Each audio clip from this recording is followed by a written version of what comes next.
Hey guys, let's dive into some fresh AI madness. Two new models just dropped, FLUX.2 and Nano Banana Pro, and their photorealism is insane. Today we're testing them, comparing them, and maybe choosing a winner. We give them the same prompt and check the results. Let's start simple, a scene with different materials on a table to see how well each model handles textures.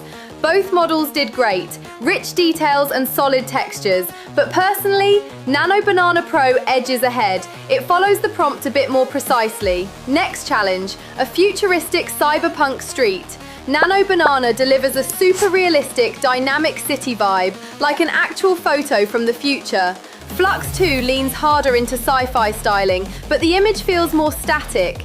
Still cool, but different. Moving on. Now let's see how artistic they are. We asked both models to draw several variations of the same room. Both performed impressively, but Nano Banana messed up the third variation. FLUX.2, on the other hand, nailed it. The brushstroke style literally looks hand-painted. Next test, a gymnast mid-air performing a complex acrobatic move.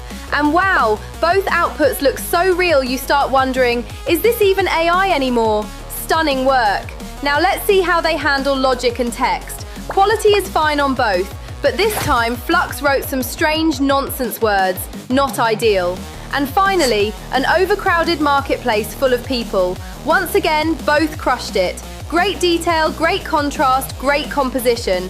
So tell me in the comments, who won this battle today? And one last question to think about. If AI can generate images this real, how long do traditional photographers have left?